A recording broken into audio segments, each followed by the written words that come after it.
next speaker not born yet when Leonard came out. And every day when I hear a certain president talk about, well, we got to wait a little bit. Forgive my Anglo-Saxonism. Are the kids still here? I don't know. I'd like to know exactly how many of the dinosaurs in the Jurassic Park of the Pentagon have their claws around Barack Obama's balls. There is no reason that our next speaker should have been discharged 34 years after someone he had never heard of lost his own career. You don't have to be gay. You don't have to know somebody who is gay and in the military to see the logical absurdity of that. I'm proud to call him my friend. I was very moved when I saw his hand as well as Mike Rankin's on that wreath today. Dan Choi.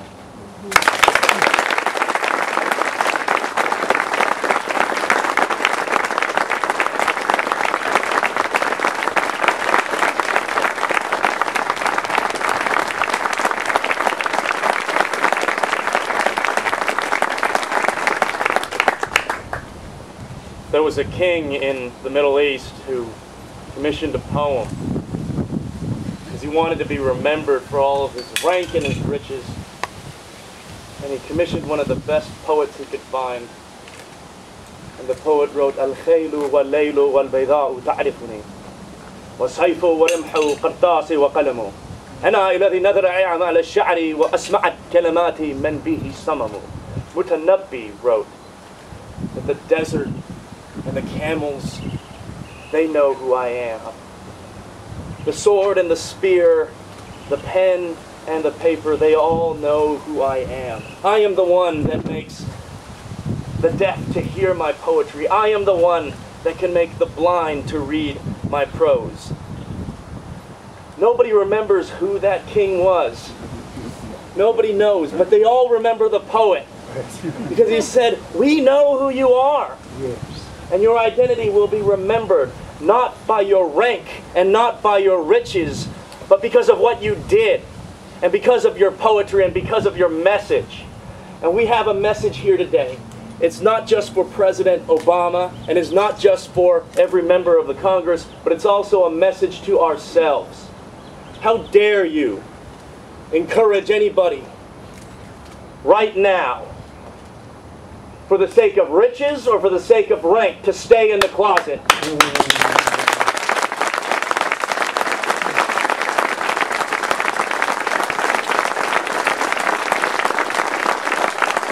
So long after we're gone from this earth, and long after all of the things that we earned while we were serving, they will all be forgotten. Yes. And those that aren't even born yet will look at us and say, in 2009, when it was your turn to fight, when the battle was yours to be fought, what did you do? Did you say, you know what, we need to wait because there's so many other priorities that we need to deal with? Did you say, let's not march on Washington, let's not demand, let's not come out of the closet because your rank or your career is worth too much? That will all be forgotten, but your actions and your poetry and what you send to those people that aren't even born yet, that will be remembered. And we want to tell them that when there was a time when discrimination was still rampant, we did not accept patience as a plan. We did not accept silence as a strategy. We spoke up and we told, and we will continue to tell.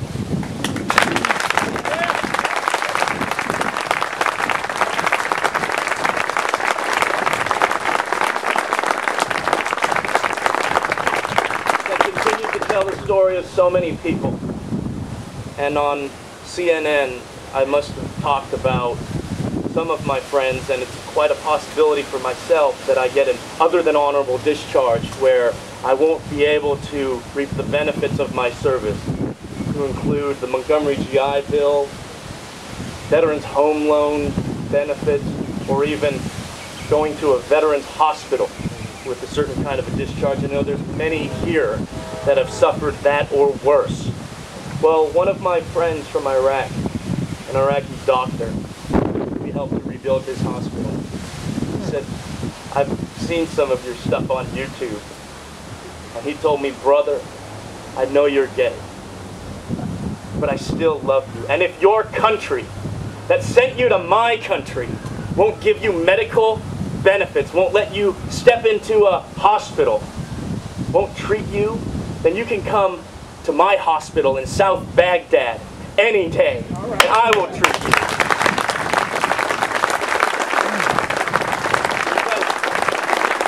Because he knew about the sacrifices, and he said, how dare your country, when you would put their country, when you would put that country first, and as so many of us have put America first, why does America continue to put us last?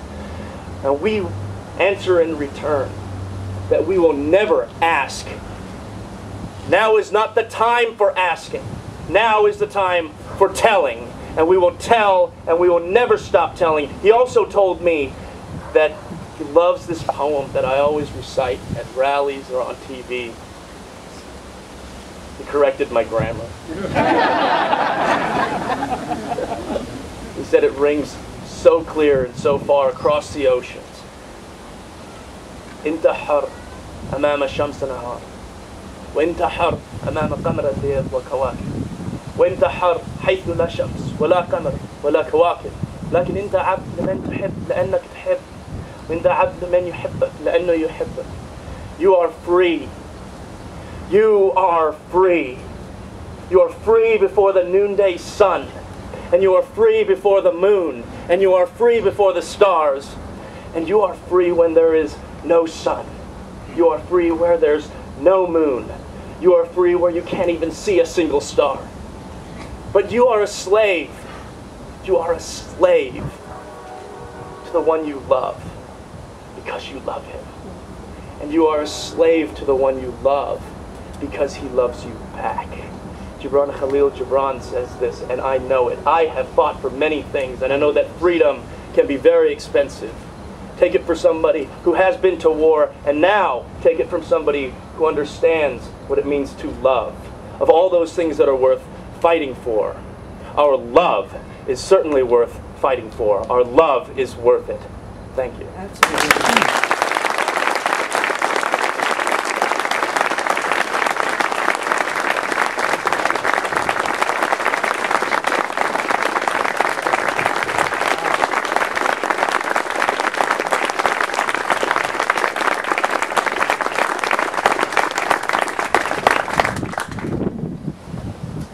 All of these people are examples of what Leonard said and Harvey Milk said and so many other people, of the power of outing our sexes. They have changed so many people's lives, all of them. While Tracy was on desk duty while they were deciding how to get rid of him, he earned another medal.